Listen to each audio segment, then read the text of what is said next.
Baik,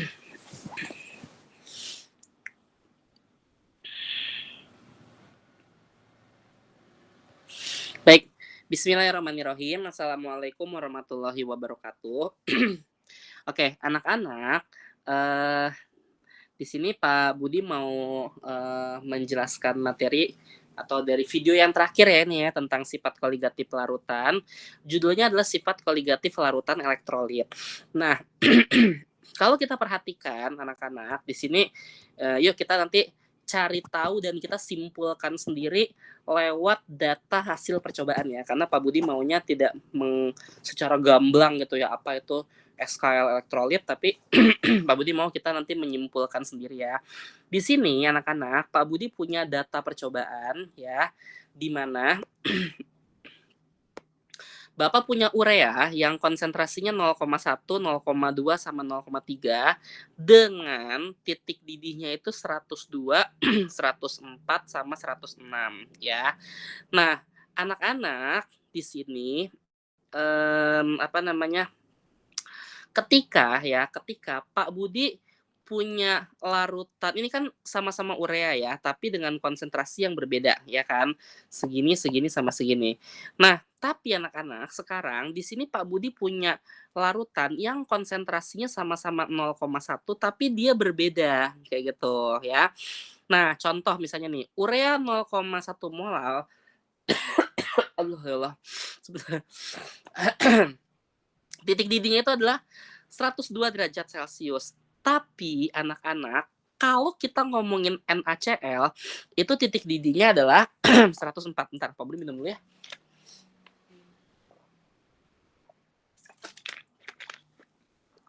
Nah, kalau kita ngomongin NaCl, titik didihnya tuh berubah jadi 104. Dan kalau kita ngomongin Na2SO4, titik didihnya itu berubah menjadi 106. Ya kan? Nah, pertanyaannya adalah, kenapa sih Pak, kok beda larutan itu titik didihnya tuh bisa berbeda juga, seperti itu ya. Nah, jawabannya adalah karena kita pasti waktu di video sebelumnya atau pas kelas 11 ya, kamu sudah belajar ada 3 macam larutan. Ada larutan yang sifatnya itu elektrolit kuat, ada elektrolit lemah, dan ada non-elektrolit. Nah, kamu masih ingat ya, bedanya antara larutan elektrolit sama larutan yang non-elektrolit, kalau larutan elektrolit itu dia mengalami ionisasi, benar ya? Jadi kan larutan itu sendiri sebenarnya nih kita kelompokkan menjadi 2 ya. Ada larutan elektrolit, ya kan? Ada larutan non-elektrolit.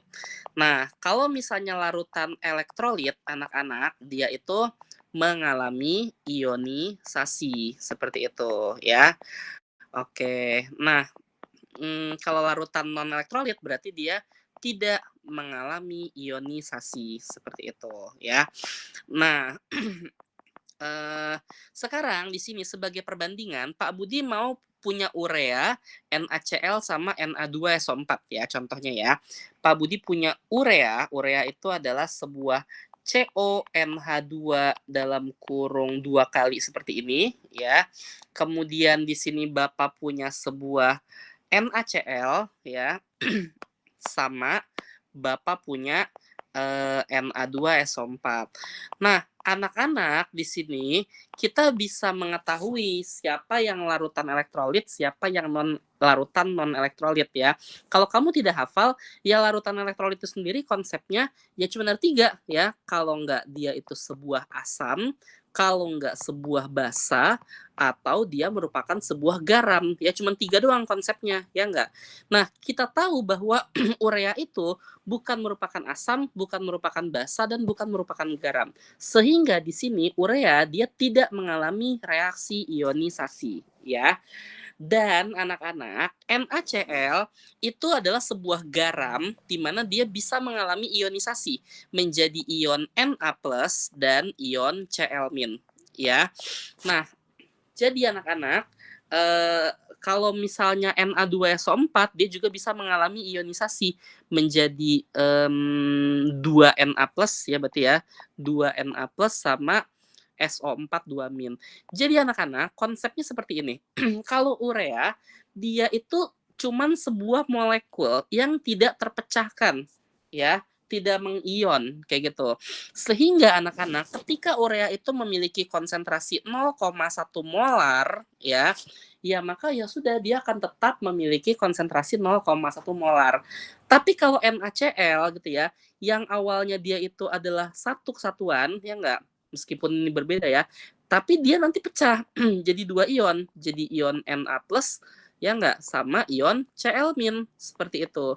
Sehingga anak-anak yang awalnya dia itu konsentrasinya 0,1 molar contohnya ya, nah masing-masing ini akan memiliki 0,1, 0,1 sehingga jumlahnya itu setara dengan 0,2. Paham ya sampai sini ya? Seperti itu. Nah, Na2SO4 awalnya mungkin dia cuman satu begitu ya, nih SO4 nih Na, misalnya contohnya seperti ini ya. Tapi anak-anak, dia nanti pecah jadi 3 ya enggak? Jadi 2 ion Na sama 1 SO4 2-. Yang masing-masing jika ini memiliki konsentrasi 0,1 molar, masing-masing akan ngebawa ini 0,1, ini 0,1, ini 0,1. Jadi setara dengan 3 ion gitu, setara dengan 0,3 molar.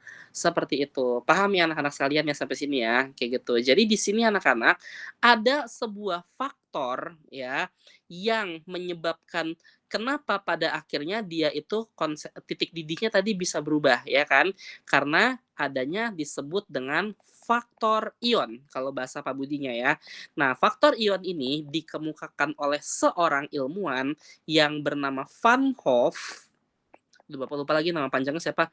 Pokoknya disebutnya sebagai faktor Van Hoff yang disimbolkan dengan huruf I ya. Jadi di sini ada faktor ion. Nah, kalau NaCl itu ionnya ada 2, berarti I-nya sama dengan 2. Ya, jadi pecah jadi 2 ion.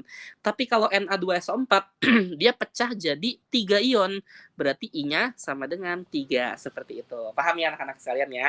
Jadi, gitu ya. Jadi, kita kembali lagi ke data ini, meskipun NaCl ini konsentrasinya 0,1 molar, dia itu setara dengan 0,2 molar. Kenapa? Karena dia pecah menjadi 2 ionnya. Na2SO4 meskipun cuma 0,1, tapi dia pecah jadi 3 sehingga setara dengan 0,3 molar. Sehingga anak-anak sebagai bukti kalau kita mau perbandingan ya, NaCl yang konsentrasinya 0,1 m karena dia itu setara dengan 0,2 m, titik didihnya akan sama seperti urea yang memiliki konsentrasi 0,2 molar seperti itu. Paham ya sampai sini ya? Nah, Na2SO4 dia itu meskipun konsentrasinya 0,1 molar tapi dia itu pecah jadi 3 sehingga dia akan memiliki konsentrasi setara 0,3 molar. Titik didihnya pun juga akan sama seperti urea yang memiliki konsentrasi 0,3 molar seperti itu. Paham ya sampai sini anak-anak ya? Oke. Nah, sekarang kita lanjut ke bagian terakhir yaitu CH3COOH.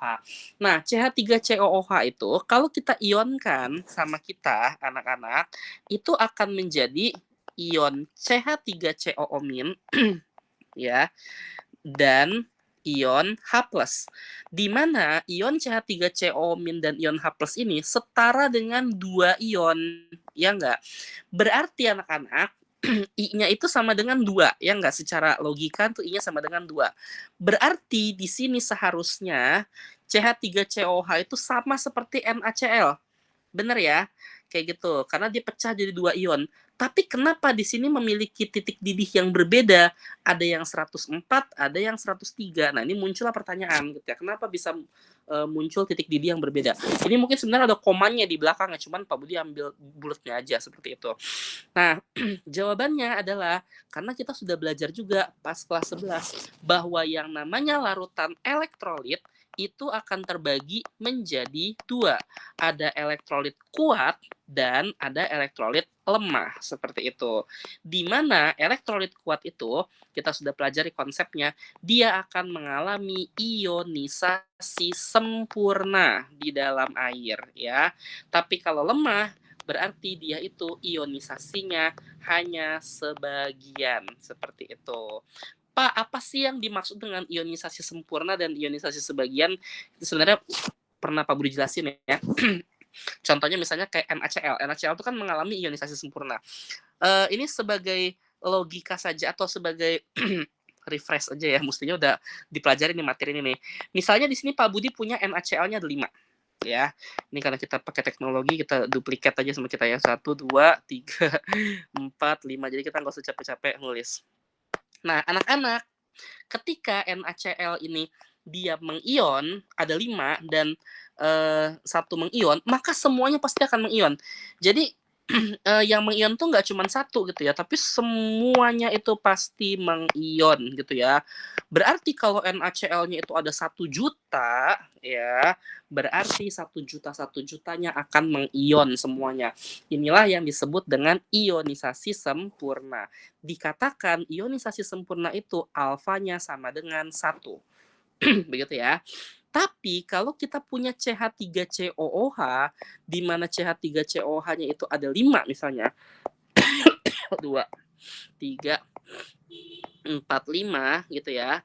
Ini kalau misalnya ada 5, itu paling kan terion ya, menjadi CH3COO- sama H+.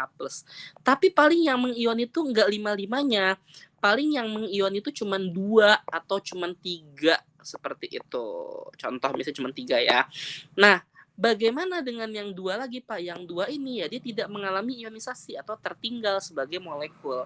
Sehingga alfanya itu pasti tidaklah 1 atau kurang dari 1, tapi tidak 0 ya, karena dia merupakan larutan elektrolit seperti itu. Nah, karena ada faktor alfanya ini atau derajat ionisasinya ini ya, berarti yang tadinya di awal kita langsung bisa nyimpulin, oh kalau jumlah ionnya itu 2, I-nya 2, kalau jumlah ionnya 3, I-nya 3, kita nggak boleh langsung menyimpulkan jumlah ionnya itu sama dengan 2. Kenapa? Karena di sini ionnya tidak mengalami ionisasi secara sempurna seperti itu ya.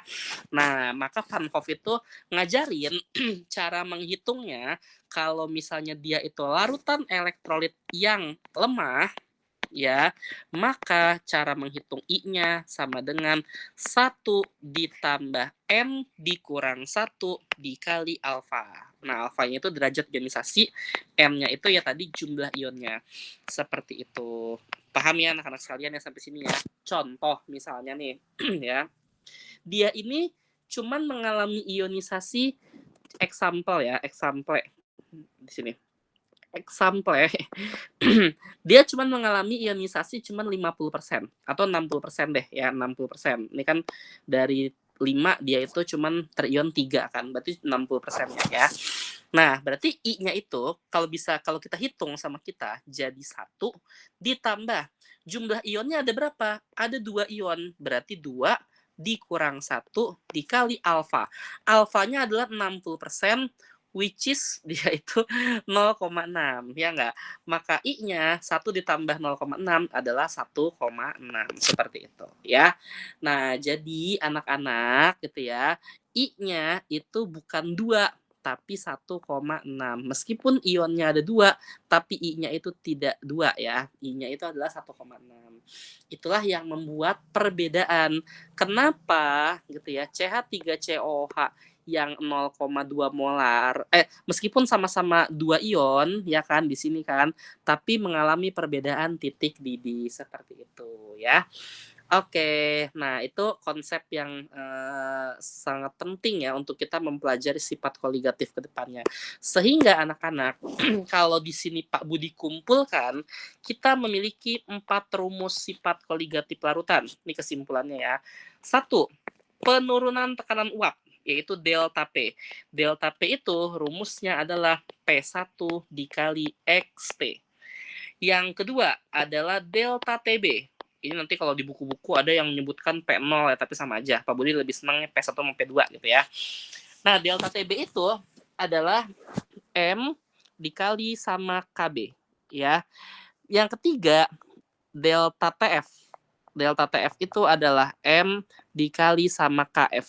Dan yang keempat adalah tekanan osmosis atau P dengan rumus MRT ya. Nah, rumus-rumus ini berlaku ketika larutannya itu adalah larutan non-elektrolit. Paham ya sampai sini ya? Tapi kalau dia adalah sebuah larutan elektrolit, maka nanti di belakangnya harus kita kalikan sama I, seperti itu ya. Nah, kalau dia apa? Elektrolit ya, kayak gitu. Dengan catatan di sini ya, dengan catatan kalau misalnya dia itu elektrolitnya adalah elektrolit yang kuat, ya, Pak, apa aja sih elektrolit kuat itu? Ya berarti kan tadi kan elektrolit itu cuma ada 3 kan, asam, basa, sama garam. Ya berarti larutan elektrolit kuat adalah asam kuat, basa kuat, dan garam yang berasal dari asam kuat dan basa kuat. Kita udah pelajari semuanya itu di materi tentang asam basa sampai ke hidrolisis ya. Oke. Nah, berarti jadi kamu kalau nggak jadi kamu harus apa? Harus apal asam kuat, basa kuat ya, kayak gitu. Nah, kalau misalnya dia kuat, maka I-nya itu sama seperti jumlah ionnya, kayak gitu, atau N-nya jumlah ionnya ya. Kalau jumlah ionnya 2 ya berarti I-nya dikali 2 gitu ya, berarti I-nya 2 di sini.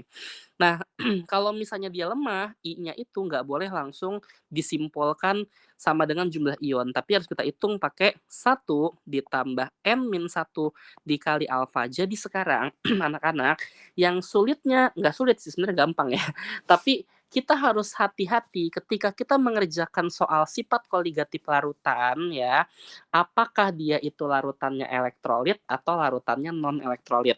Kalau larutannya elektrolit, apakah dia kuat, apakah dia lemah, seperti itu. Itu ya yang harus kita pahami sama kita.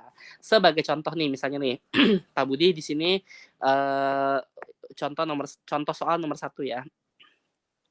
Berapa titik didih larutan 0,1 molal K2SO4 pada tekanan 1 atm, diketahui Kb airnya segitu dan K2SO4 dianggap mengalami ionisasi sempurna. Oh ya berarti ini udah jelas nih, dia merupakan larutan elektrolit kuat seperti itu karena dia mengalami ionisasi sempurna ya. Ya udah, karena di sini kita ngomongin titik didih ya kan. Titik didih itu adalah delta Tb. Berarti M dikali Kb ya. Delta Tb-nya adalah M dikali Kb, jangan lupa karena dia larutannya elektrolit harus dikalikan I belakangnya ya. Jadi biasanya nih kebanyakan orang tuh pada salahnya di sini ya. Kenapa? Karena dia tidak dikalikan itu sama I-nya, padahal itu larutannya elektrolit ya. Nah, M-nya itu diketahui di sini M-nya itu 0,1 molal ya. Dikali Kb-nya itu adalah 0,52 ya kan, dikali I-nya itu, nah K2SO4 itu berarti akan terion menjadi 2K plus sama SO4 2-. Oh ya berarti 3 seperti itu. Jadi kalau gitu 0,3 dikali 0,52 hasilnya adalah, yuk kita hitung ya.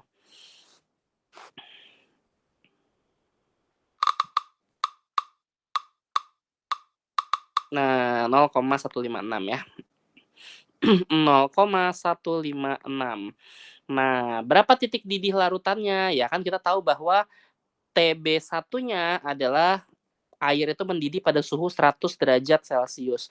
Karena terjadi kenaikan, naik dia ditambah 0,156 sehingga TB2-nya itu adalah 100,156 gitu ya.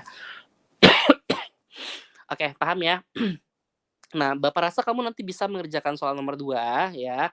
Nah, terakhir Pak Budi mau menjelaskan soal nomor 3. Nah, anak-anak, di sini soalnya Pak Budi minta kamu mengurutkan titik beku ya dari yang terkecil ke yang terbesar. Di sini Bapak punya ada HCl 0,1 molal ya. Kita tulis nomor 3 sorry ya. Ada HCl 0,1 molal, ada glukosa 0,1 molal, ada H2SO4 0,1 molal, dan ada CH3COOH. Oh, terionisasinya 80% ya. 0,1 molal mengalami ionisasi 80%. Nah, yang harus kamu pahami di sini, kita kan suruh ngurutin yang titik didihnya ya. Tapi jangan lupa 0,1 itu keadaannya HCl itu terion menjadi H+ sama Cl-. Jadi ya, yang awalnya 0,1 molal, dia itu akan setara seperti 0,2 molal. Ini Pak Budi bilang setara ya, bukan konsentrasinya segini, bukan ya, tapi setaranya segini. Glukosa itu larutan non-elektrolit. Jadi ketika larutannya itu 0,1 m, dia tidak mengalami ionisasi. Jadi ya sudah, dia tetap akan setara seperti 0,1 m. H2SO4 itu terion jadi 2H+ sama SO4 2- ya. Nah, ini berarti setara dengan 3 ion ya.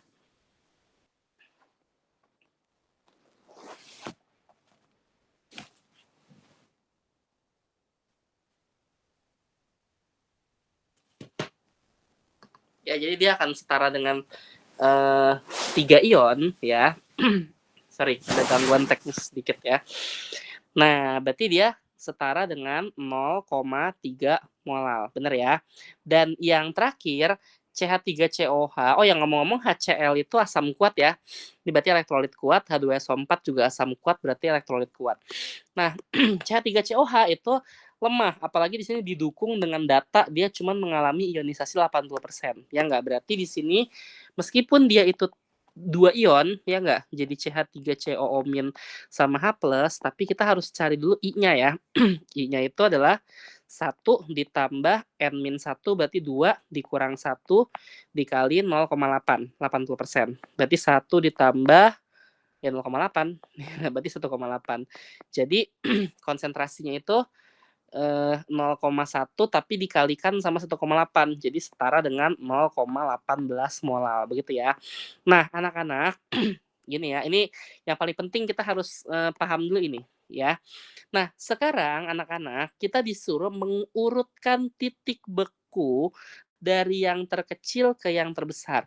Nah, Pak Budi gitu ya, pengen kalian ngerti sebuah konsep seperti ini. Kita sudah mempelajari sifat koligatif larutan itu ada 4 ya. 1, ada penurunan tekanan uap, ya kan. 2, ada kenaikan titik didih, ya. 3, ada penurunan titik beku. Dan yang terakhir, tekanan osmosis itu mengalami kenaikan ya. Kenaikan Pi atau tekanan osmosis. Nah, ini berlaku ketika konsentrasinya itu semakin tinggi ya, atau molaritasnya semakin tinggi ya, konsentrasinya ya. Nah, anak-anak berarti di sini kalau kita ngomongin titik beku ya, semakin tinggi konsentrasinya berarti titik bekunya akan semakin rendah. Paham ya?